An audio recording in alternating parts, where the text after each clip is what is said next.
तो छिद्र ढूंढना ठीक नहीं, छिद्रों को भरना, उनको देखकर छिपा लेना और अपने को अपने भीतर छिपाकर धीरे से उस कुमार से मित्र को तन्मार्ग में लाना।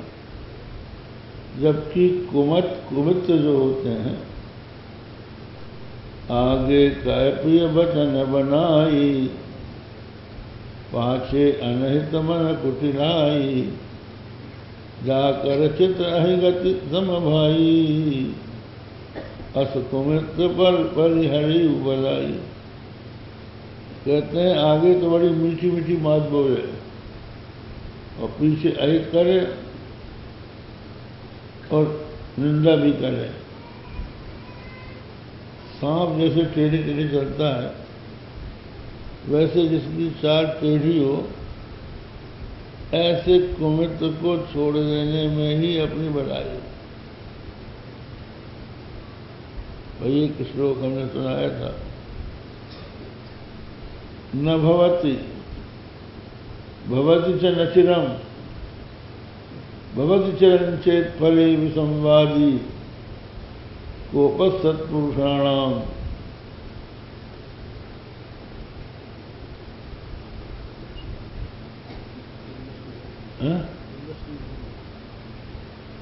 न भवति च न चिरम, भवति चिरं चेत फले विसंवादी, कोपः सत्पुरुषाणाम तुल्य स्नेहेन नीचानाम। ये एक श्लोक है। इसमें कहा गया है कि जो महात्मा है, सज्जन है, उनको कभी क्रोध नहीं होता, वो क्रोध करते नहीं। निज प्रभु मैं देखें जगत, शासन करें विरोध। सब जगह अपने प्रभु को जो देखता है वो किससे विरोध करे? तो एक तो वो किसी पर क्रोध करते नहीं, करते हैं तो उनका क्रोध टिकता नहीं। कहते हैं पानी की लकीर और महात्माओं का क्रोध आया गया तो उनका क्रोध ठहरता नहीं।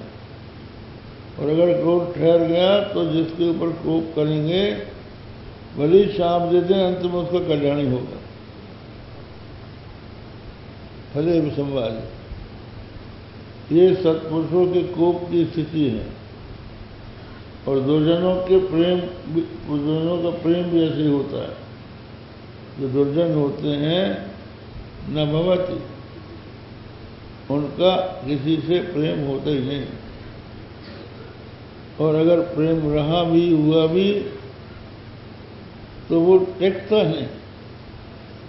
आज प्रेम है, कल वो छोड़ छाड़ के अलग हो जाएंगे। दामिनी दमक रहन घन माही, खल की प्रीति यथा तेरे नाही। कहते हैं वर्षा काल में मेघ के ऊपर बिजली चमकती है, लेकिन चमक के छिप जाती है, क्षण मात्र में छिप जाती है। ऐसे ही खलों का, दुर्जनों का प्रेम है, थोड़ा सा आया और चला गया। उनका प्रेम अस्थिर होता है। और अगर किसी से प्रेम उनका हो जाए तो समझ लो कि ये सत्यानाश करके छोड़े। उससे पीछा छुड़ाना ही मुश्किल है। आप किसी अच्छे रास्ते पर जा रहे हैं तो वो आपको जाने नहीं देगा, तो ये कुपथ। इसलिए कहते हैं कि दुर्जनों का प्रेम यदि स्थायी हो जाए अपने प्रति तो वो प्रेम हमारे लिए घातक ही होगा। इसलिए ऐसे कुमित्र को छोड़ दें। अस कुमित्र परिहरे बलाई, छोड़ देना चाहिए। मित्र बनाते समय इन सब बातों का ध्यान रखना जरूरी होता है।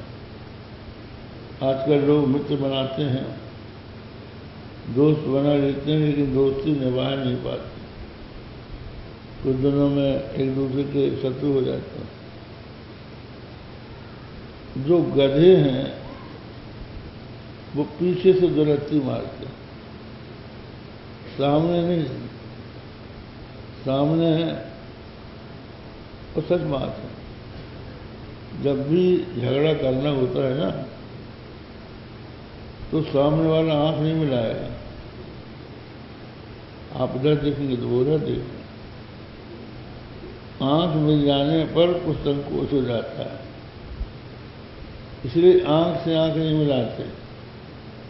झगड़ा जब भी होता है, बहुत सी महिलाएं हैं देवरानी जेठानी लड़ती हैं, तो वो आंख से आंख नहीं मिलाएंगी,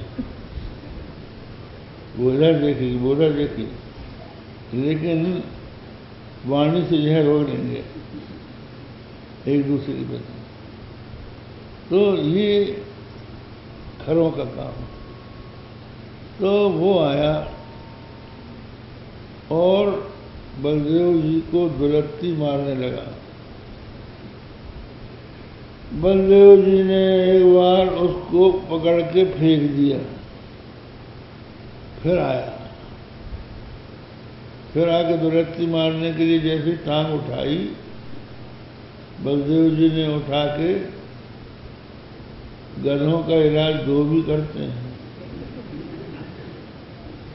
तो उसने पीछे की दोनों टांगें पकड़ के खूब घुमाया, जैसे धोबी घुमा के पत्थर में पटक के कपड़ा धोता है, उसी तरह से उन्होंने उस खर को एक पेड़ के ऊपर पटका, तो वो निष्प्राण हो गया।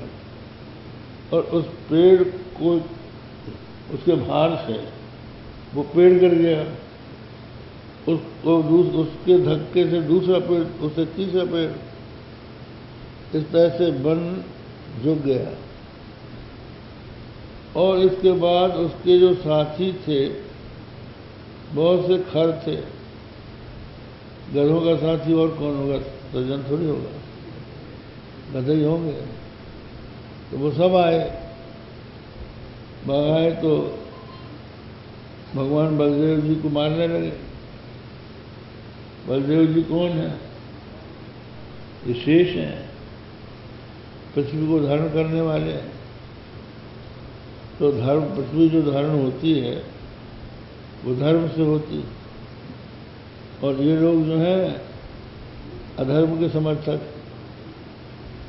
तो जो धर्म के पक्ष में चलने वाले हैं उनको ये दुलत्ती मारते हैं। तो दोनों भाइयों ने पटक पटक के सबको समाप्त कर दिया और ग्वाल वालों से कहा, भरपेट ताल फटकाओ। तो जो उत्तम फल चाहता है वो भगवान की शरण में जाए। सबसे बड़ी बात यह है कि जो भी आपको मिलता है वो भगवान के ही द्वारा मिलता है।